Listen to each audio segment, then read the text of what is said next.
सर्वप्रथम वरीचे तांदूळ आणि साबुदाणे छान असे परतून घ्यावेत।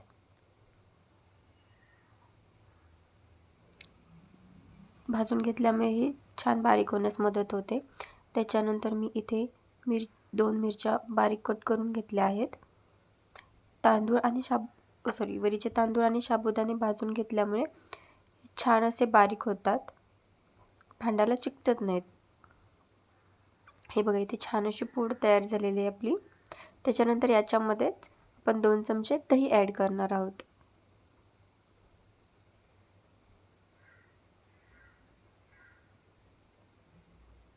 आता इथे एक कढई घेऊन त्याच्यामध्ये पाणी उकळत ठेवलेले आहे।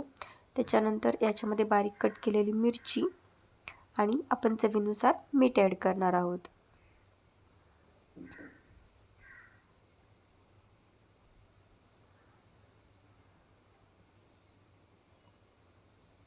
आता याला छान अशी उकळी येऊ द्यायची आहे।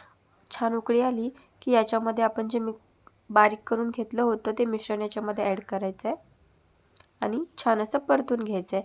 हे व्यवस्थित ढवळून घ्यायचं, जेणेकरून पीठ नाही राहिलं पाहिजे, पाणी सर्व मिश्रणामध्ये छानपैकी ॲड झालं पाहिजे।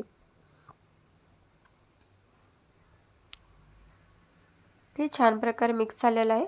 आता याला आपण 1-2 मिनिटं वाफ काढून घेऊ आणि 5 मिनिटं झाकून ठेवू। तर मिश्रण थोडं थंड झालं की एका ताटाला तेल लावून घेऊ, जेणेकरून ताटाला चिकटलं नाही पाहिजे पीठ। आता हे छान असं मळून घेऊ।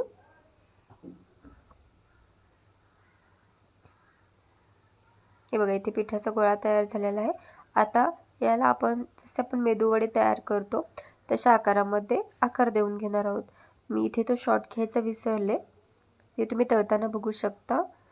हे बघा, अशा प्रकारे याचे वडे करून घ्यायचे, आपण जसे मेदूवड्याला करतो तसे। आणि हे छान असे ब्राऊन कलरवरती तळून घ्यायचं।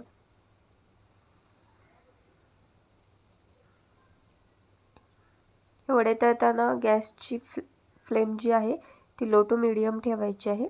हाय फ्लेमवरती नाही तळायचे आपल्याला।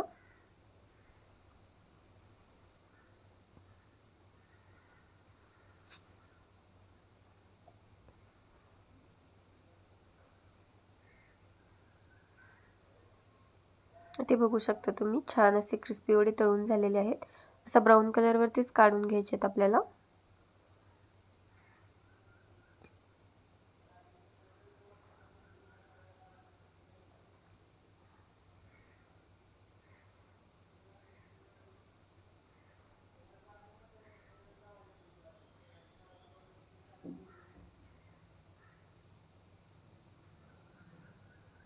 पटकन होणारी डिश आहे, आपल्याला साबुदाणे भिजत वगैरे काही घालावे लागत नाहीत, पटकन होऊन जाते।